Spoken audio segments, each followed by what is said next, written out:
All right. Hello, everyone. My name is Dr. Carol Polio, and I am the lead investigator at Intuitive Investigations. And what I wanted to talk to you about today was what I call spiritual Teflon. And that is your ability to deflect spiritual negative energy and entities. Whether you are a light worker, a counselor, or someone possibly that goes on ghost haunts or hunts, any of those things. Just going out in the world today, there's a lot of negative energy. So I like to call it spiritual Teflon. And today's topic is how attitude is essential for spiritual protection. So the first thing I want to talk about, there are 4 things, is being psychologically strong.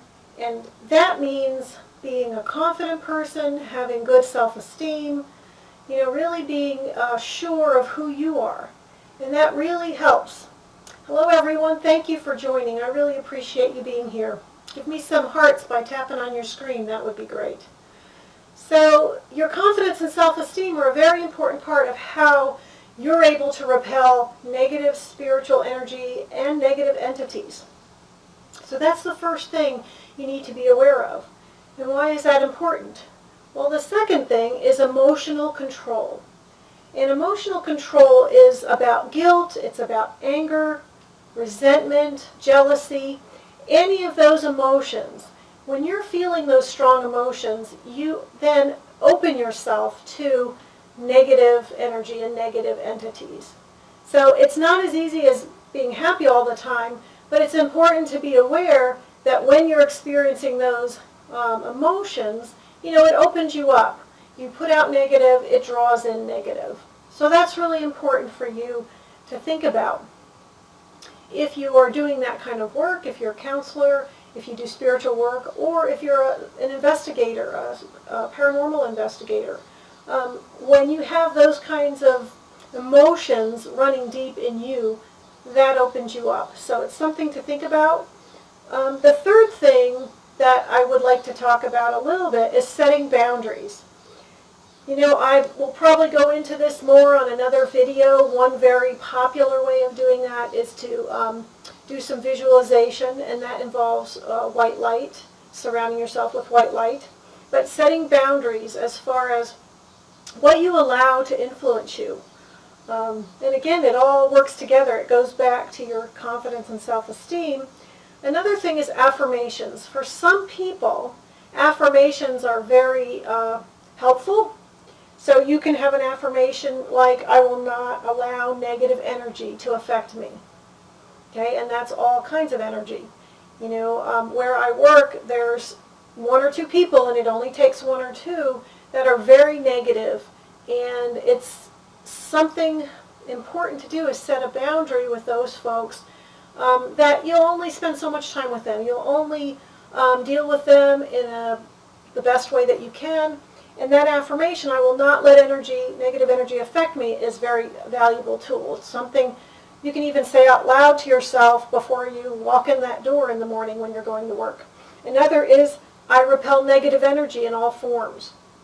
So there's some really good affirmations that you can say, and there's a lot of science about affirmations and how important they can be, just like athletes use visualization and affirmation to support themselves. So that's another way to kind of boost your confidence and self-esteem, is to use affirmations. So that's under the setting boundaries category.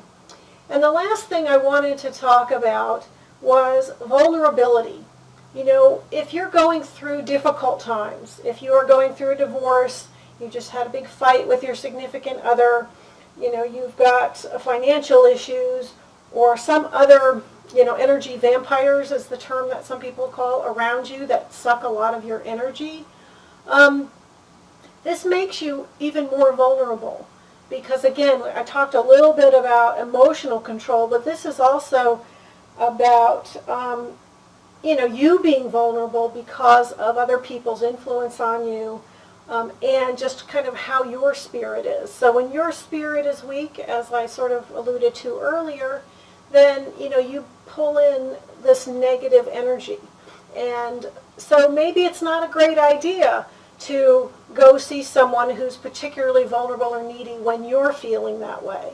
Maybe it's not a good idea to go on a spiritual investigation, a ghost haunt or hunt or something like that when you are feeling kind of emotionally upset about something or going through some really difficult times. And I know that's hard for people to do because they like to go do these things, or they have perhaps, we all have relatives or friends that we want to help out. So these are 4 different ways to think about that spiritual Teflon that I talked about earlier. So nothing sticks to you. You don't want negative energy to stick to you. You don't want entities to stick to you. And all of these things I've talked about are ways to prevent that. And attitude is the most important. It is the most permanent way to guard against negative energy, negative entities, spirit attachment, any of those kinds of things.